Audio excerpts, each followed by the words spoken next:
നമസ്കാരം.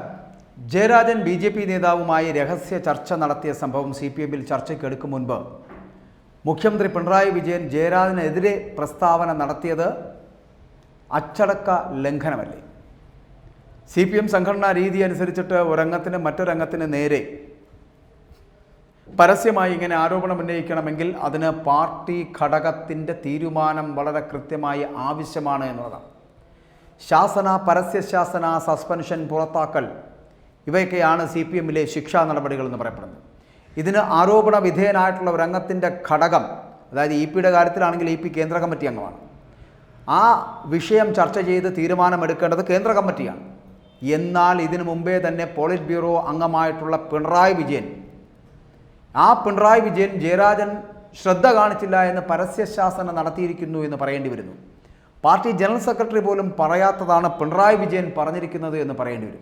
ജയരാജൻ തൻ്റെ വിഷയം ചർച്ചയ്ക്കെടുക്കുമ്പോൾ ഇതുകൂടി ഉന്നയിക്കുമെന്നാണ് ഇപ്പോൾ കരുതപ്പെടുന്നത്. അങ്ങനെയാണെങ്കിൽ പിണറായിയെയും പാർട്ടിക്ക് ശാസിക്കേണ്ടി വരില്ലേ? മുമ്പ് VS അച്യുതാനന്ദനും പിണറായിയും അവരിങ്ങനെ പരസ്പരം ആരോപണ പ്രത്യാരോപണങ്ങൾ ഉന്നയിച്ചതിന് ഇരുവർക്കെതിരെയും അന്ന് പാർട്ടി നടപടിയെടുത്തിരുന്നു, മറന്നുപോകരുത്. VS-നെ പോളിറ്റ് ബ്യൂറോയിൽ നിന്ന് അന്ന് പുറത്താക്കി. എന്നാൽ പിണറായിയെ ശാസിക്കുക മാത്രമാണ് അന്ന് ചെയ്തത്. അപ്പോൾ ഇവിടെ ജയരാജൻ മാത്രമല്ല കുറ്റക്കാരനാകുന്നത്, പിണറായി വിജയനും കുറ്റക്കാരനാണ്. അങ്ങനെയാണെങ്കിൽ പാർട്ടിയുടെ ശാസന ഏൽക്കുവാൻ പിണറായി വിജയനും ഒപ്പം തന്നെ ജയരാജനും ഒരേപോലെ രണ്ടുപേരും ഉത്തരവാദികളാണ്. ആ ഉത്തരവാദിത്തം പാർട്ടി സ്വീകരിക്കേണ്ടതുണ്ട്. മുമ്പ് VS അച്യുതാനന്ദനെ പാർട്ടിക്ക് പുറത്താക്കുന്നു, അല്ലെങ്കിൽ പോളിറ്റ് ബ്യൂറോയ്ക്ക് പുറത്താക്കുകയും ഈ പിണറായി വിജയനെ ശാസിക്കുകയും ചെയ്തു തന്നെ ഒരു ഇരട്ടത്താപ്പാണ് എന്ന് പറയേണ്ടി വരുന്നു. ആ ഇരട്ടത്താപ്പ് സ്വീകരിച്ചിട്ടുള്ള കേന്ദ്ര നേതൃത്വം ഇപ്പോഴും ജയരാജനെ മാത്രം പാർട്ടിക്ക് പുറത്താക്കുകയും ഒപ്പം പിണറായി വിജയന് ശാസന പോലും നൽകാതിരിക്കുന്ന ഒരു സ്ഥിതിവിശേഷം ഉണ്ടാകുമെന്നുള്ള കാര്യത്തിൽ സംശയമില്ല. കാരണം ഇപ്പോൾ പാർട്ടിയും പോളിറ്റ് ബ്യൂറോയും കേന്ദ്ര കമ്മിറ്റിയും എന്നൊക്കെ പറഞ്ഞാൽ പിണറായി വിജയനാണ്. അതിനു മുകളിൽ ഒരാളുമില്ല എന്നുള്ളത് കൊണ്ട് തന്നെ പാർട്ടിയുടെ നയപരിപാടികൾ, നിലപാടുകൾ, ആശയങ്ങൾ എല്ലാം ഒരു പാർട്ടിക്ക് പകരം ഒരു വ്യക്തിയിൽ കേന്ദ്രീകരിക്കുന്നത് കൊണ്ട് ജയരാജൻ ചിലപ്പോൾ പാർട്ടിക്ക് പുറത്തേക്ക് പോയേക്കാം.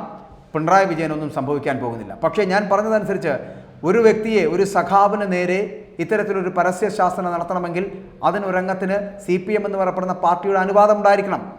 അങ്ങനെ ഒരു പാർട്ടിയുടെ അനുവാദമില്ല എന്നിരിക്കെ എങ്ങനെയാണ് പിണറായി വിജയന് ജയരാജനെതിരെ ശാസന നൽകാൻ കഴിയുക?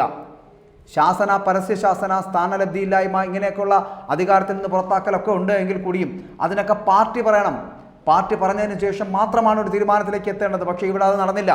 പകരം ജയരാജനെ തള്ളിപ്പറയുവാൻ എന്താണ് പിണറായി വിജയൻ അധികാരം? ഒരു പോളിറ്റ് ബ്യൂറോ അംഗം എന്നുള്ളതാണോ, അതോ ഒരു മുഖ്യമന്ത്രി എന്നുള്ളതാണോ, അതോ ഈ പാർട്ടി തന്നെ തൻ്റെ കൈവളയിലാണ് എന്നുള്ളതാണോ? എന്താണെങ്കിലും ഇതിൻ്റെ ഉത്തരവാദിത്തം പിണറായി വിജയനും കൂടി ഉള്ളതാണ് എന്ന് പറയേണ്ടത്.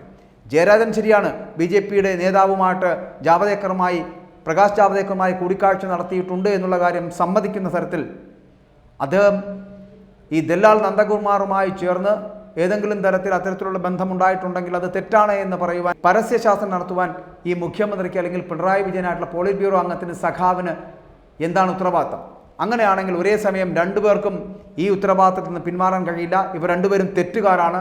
ഇവർ രണ്ടുപേരെയും തിരുത്തേണ്ടത് പാർട്ടിയാണ്. ആ തിരുത്തലുകൾ നടത്തുമോ, അതോ ജയരാജൻ മാത്രം ബലിയാടാകുമോ?